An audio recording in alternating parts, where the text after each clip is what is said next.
Welcome to the Investing Insights podcast from Morningstar.com. Every day at Invesco, they bring together ideas with technology, data with inspiration, and investors with solutions. Find out more at Invesco.com/together. Invesco Distributors, Inc. In this week's podcast, Christine Benz picks 3 bond fund favorites for New Year's rebalancing. Alec Lucas reviews Vanguard's evolution in 2019. Charles Gross forecasts a favorable outlook for the housing market. Christine Benz highlights items that should be on investors' radars in 2020. And Travis Miller sheds light on why renewable energy will be one of the biggest growth drivers in the utility sector. Let's get started. First, 3 bond fund favorites for the new year. Hi, I'm Susan Jabinski from Morningstar.com. After enjoying a surging U.S. stock market performance in 2019, investors may find that their stock-bond mix has gotten out of whack. Here are 3 of our favorite bond funds for restoring balance in the new year. Metropolitan West Total Return Bond Fund is one of our favorite funds for filling out the fixed income allocation in an investor's portfolio. The fund is run by 4 impressive managers: Tad Revell, Laird Landman, Steve Kane, and Brian Whalen, 3 of whom have been on the fund since its 1997 inception. The managers are supported by a large, experienced group of specialists, analysts, and traders, and as a whole, this is one of the strongest teams in the intermediate core plus bond category. The managers execute a disciplined strategy that often sees them cut risk as market cycles age and add risk during periods of turmoil. It's this quality that makes the fund something that investors may want to consider today. The equity and fixed income markets have been on a significant run in 2019, but this fund has been conservatively positioned. Indeed, relative to its core plus peers, it has one of the most conservative portfolios in the category. Vanguard Total Bond Market ETF is an attractive core investment grade bond fund because it's one of the cheapest options available, and it takes less risk than most of its actively managed counterparts. That should allow it to more effectively diversify stock holdings in your portfolio. This index fund offers broad exposure to U.S. dollar-denominated investment-grade bonds with at least 1 year until maturity. It weights these holdings by market value, which harnesses the market's collective wisdom about the relative value of each holding. This also keeps transaction costs low by mitigating turnover and tilting the portfolio toward larger debt issuances, which tend to be cheaper to trade. This is a conservative strategy that favors high-quality treasuries and agency mortgage-backed securities, which jointly account for about 2/3 of the portfolio. The fund will always keep pace with its counterparts that overweight lower-quality issuers, but it should hold up better than most when credit spreads widen, which typically occurs in tough economic environments. Its low expense ratio should also benefit investors regardless of the market's direction. Harper Bond is sub-advised by PIMCO and offers a proven process and one of the bond market's best and most well-resourced management teams. We have been fans of both PIMCO and this fund for quite a while, and this one approximates the same strategy as PIMCO Total Return and carries a gold Morningstar analyst rating. There's a change on the way for that management team, but it's not putting a damper on our enthusiasm. Mihir Wora has co-managed the portfolio with Scott Mather and Mark Kiesel since the 3 took over when Bill Gross resigned abruptly in late 2014. And Wora is stepping down from the fund at the end of 2019 and is planning to retire a few months later. The fund is still among the best ways to get core bond exposure, though, particularly for individual investors, given the excellence of PIMCO's personnel and research resources. That includes Mohit Mittal, a longtime PIMCO manager who is stepping up to fill Wora's shoes here. Mittal's responsibilities have expanded considerably since he joined PIMCO in 2007 as an interest rates and derivatives specialist, and senior leaders have often dubbed him a rising star at the firm. 6 days a week, we deliver the latest news for investors. Just say, Alexa, enable the Morningstar skill, or visit Morningstar.com/Alexa. Now, Alec Lucas reviews Vanguard's evolution in 2019. Hi, I'm Christine Benz from Morningstar.com. Vanguard founder Jack Bogle passed away in January 2019, but the firm has largely carried on with the playbook that he laid out. Joining me to recap the year at Vanguard is Alec Lucas. He's a senior analyst in Morningstar's Manager Research Group. Alec, thank you so much for being here. Thanks for having me. Jack Bogle passed away in January 2019, and you think, despite Vanguard's ever-burgeoning size, that the firm, in most important ways, is really carrying on with his legacy. Let's talk about that. Yeah, Vanguard has definitely evolved since Bogle led the firm, but there's also a lot of continuity. CEO Tim Buckley, who's been the CEO for about a year, by the time Jack Bogle passed away, started at Vanguard as Bogle's assistant. So that obviously leaves him well positioned to know how Bogle himself operated and ran the firm. And I think Vanguard's very well known as an index provider. That's certainly one of Bogle's legacies. But more than that, their legacy really is an investment philosophy where you have a lineup that's characterized by low fees and rooted in relatively predictable strategies. And it's helpful to understand Vanguard's lineup in sort of three categories. So there's passive strategy or indexing, which they're well known for. But there's also in-house active management where they have money market funds as well as fixed income funds. And they're very good at that precisely because they have competent investors and low fees. And that's been a winning recipe for them. And then they have sub-advised active. And there they have a very strong relationship with Wellington Management, who runs about 60% of those assets. And they've made investments in all three phases of that business. Okay, and those investments were ongoing in 2019. There were some manager hires and some new fund launches. So let's quickly outline some of those. Within the passive group, let's talk about what personnel changes went on there. Yeah, so Jeff Johnson's relocating to Melbourne. He's going to be co-head of bond indexing. So they're making investments in bond indexing. They're in-house active. They've seen a number of changes. Sarah Devereaux joined from Goldman Sachs. She's going to be co-head of rates, global head of rates, replacing Ron Reardon, who's retiring. Nathan Wills taking a role in municipal credit research. Arvind Narayanan, he joined earlier in the year to replace Greg Nassor, who had left in 2018 unexpectedly. They also had a hire in the quantitative equity group as well. And then in terms of sub-advised active, they're launching an international core fund sub-advised by Wellington Management. That launched in September. They also launched an ESG fund in June. Okay. And in terms of competitive threats, we've talked a lot over the years about Vanguard receiving a lot of inflows, but it does have some competitors nipping at its heels. Fidelity, for example, in 2018 came to market with those zero-cost index funds. Let's talk about the competitive landscape a little bit. Yeah, if you step back and just think about Vanguard as a business, if you have a preponderance of your assets in index products, and index products track indexes, and that's something that other players like Fidelity and BlackRock's iShares business can do well, then it leaves them liable to competitive threats from low-cost producers. So Fidelity launched free index funds, and it's hard to beat free. And so one question I had as I sort of watched the development of the industry is what would we see from a flows standpoint, given that Fidelity in August of last year launched these free index funds. And if you look at the flows year to date, you see Vanguard continues to dominate in flows. They lost Amazon.com's 401k business to Fidelity, for example, recently. But you saw $145 billion in assets flowing into Vanguard funds, which is roughly 2.6 times what went into Fidelity. And is about 1.5 times what BlackRock, including their iShares business, saw. So you see Vanguard continues to dominate in flows. You see most of those flows obviously going into passive strategies. Active U.S. equities are in outflows. But you do see positive inflows into taxable bond strategies as well as international equity. How about on the performance front? Let's talk about some funds that had notably good performance during the year. Yeah, both Windsor funds, Windsor and Windsor 2, have had good years so far. They've had some bond strategies do very well. Old reliable Vanguard Wellington continues to do very well. Wellesley's having a competitive year. So those are some of their bigger strategies that are doing well. Okay. How about laggards? The prime cap strategies relative to their category rankings are not doing as well this year. Vanguard Prime Cap, for example, is in the bottom decile of its category ranking. But what's working against them? Well, tech picks. So DXC Technology is a stock that hurt them. It's one that's hurt other asset managers we think highly of. It had a legacy data center business and was trying to shift to the cloud, and the legacy data center business was its biggest business, but one asset manager I've talked to says the business was shrinking faster than anticipated. So that's a pick that's hurt them.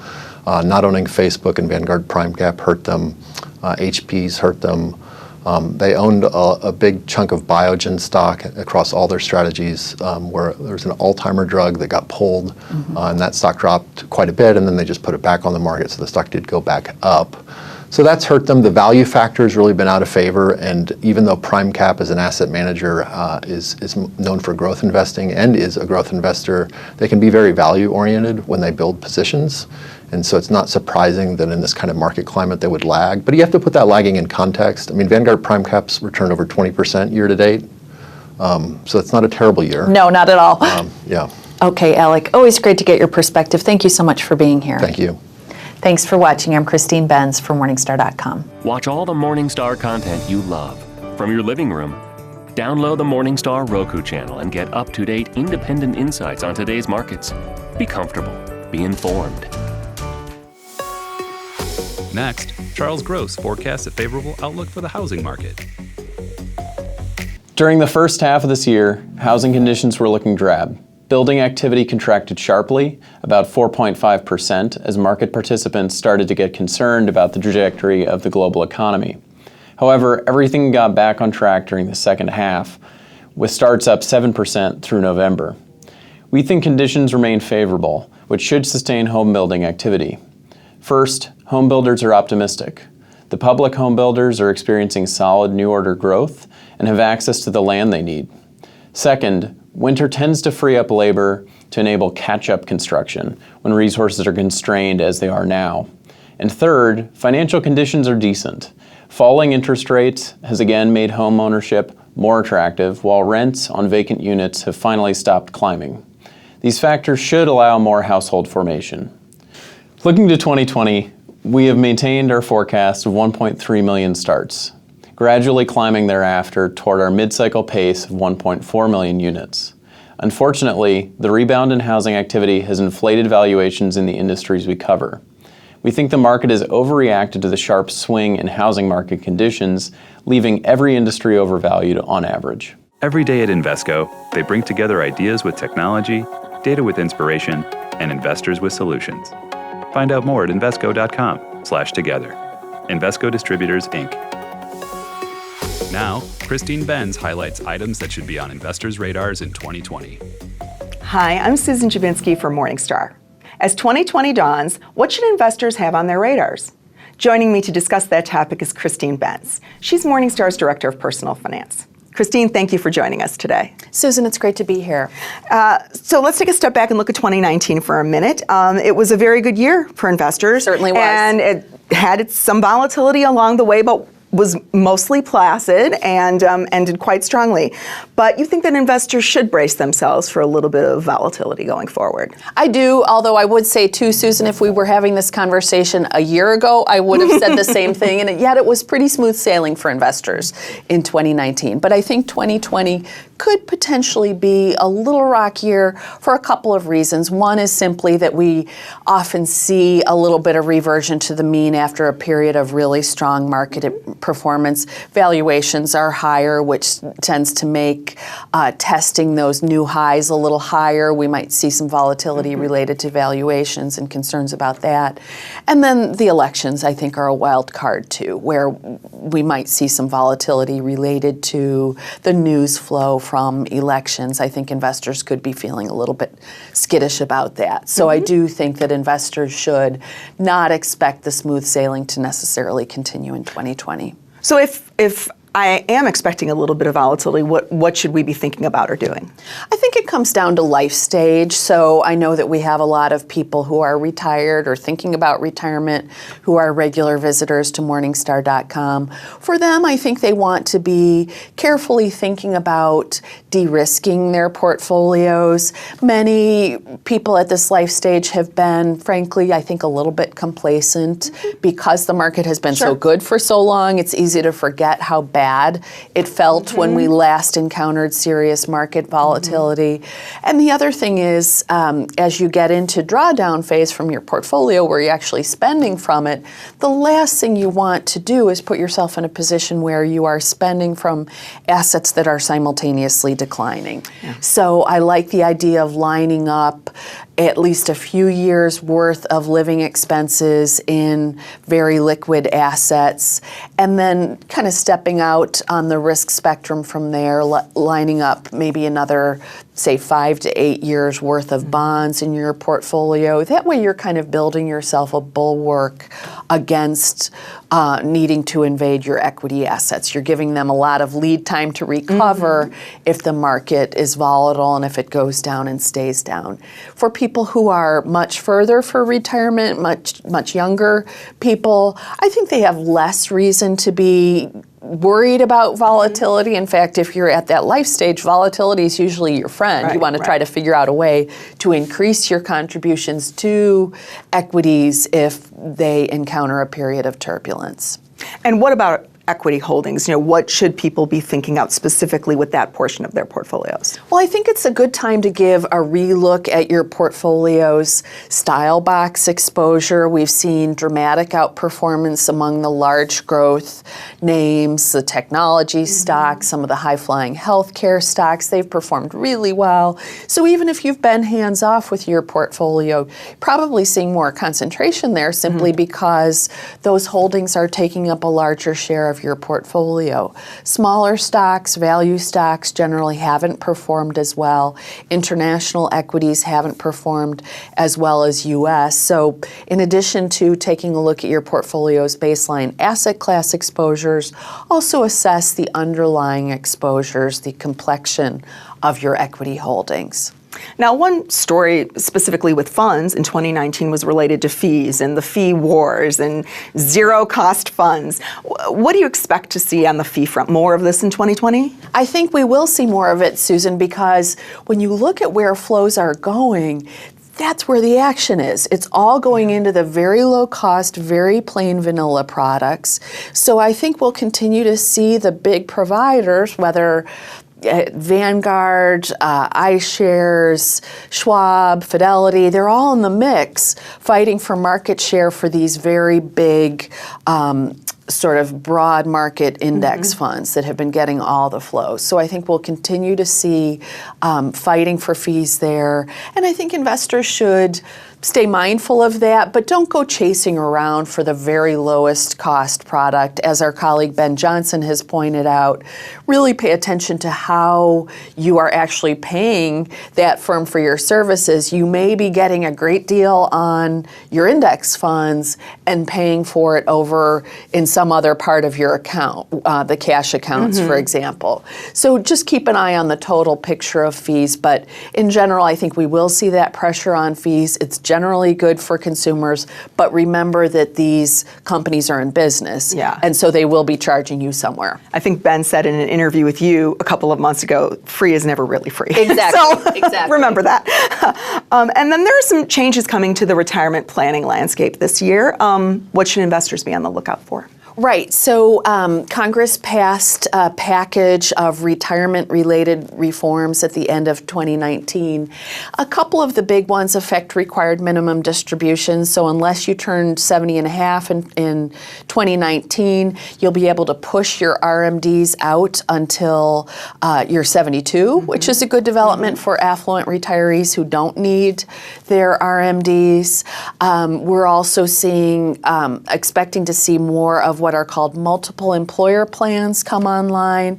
These are plans that small firms can participate in. Small firms that don't have the wherewithal to field their own retirement plans can band together with other employers to offer their employees some sort of a retirement plan. So this is a good development. I think we'll expect to see more action there as well. Retirees who are still working, and this is, and that's an oxymoron, but retirees who, older adults who are still working will be able to fund their IRAs post age 70 and a half. That's, I think, a good development given the kind of the new complexion of retirement, which is that more and more people are working even though they are of retirement age.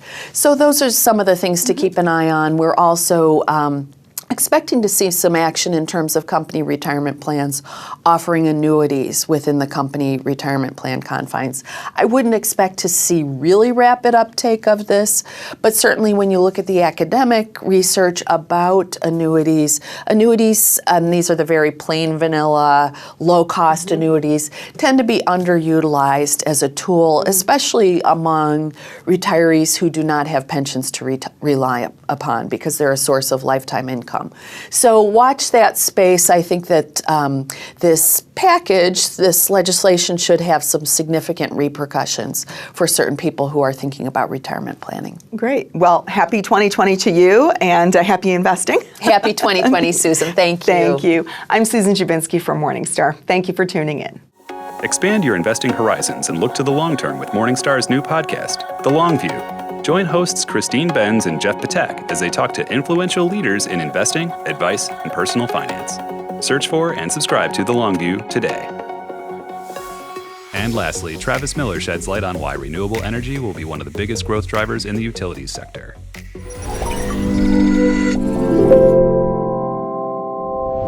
Renewable energy in the U.S. is no longer just a side job for utilities. In fact, over the next decade, we think it's going to be one of the biggest growth drivers in the sector. What we're looking at is almost 8% annual growth in renewable energy, bringing renewable energy to almost a quarter of all electricity generation and demands by 2030. Some of the big demand drivers in renewable energy are going to be New York, which is aiming for 70% renewable energy by 2030, and California, which is aiming for 60% renewable energy by 2030. Our forecast just includes those state policies in place, and there's a lot more upside if the economics continue to improve and other states enact policies that would support renewable energy. There are several utilities that are typical renewable energy investors. NextEra Energy, Xcel Energy lead the pack, but we think there are several other utilities that can benefit, grow earnings, and grow the dividend based on their renewable energy investments. Some of those include CMS Energy in Michigan, Alliant Energy also in the Midwest, and Edison International in Southern California, where infrastructure is going to be absolutely essential to reaching California's goals.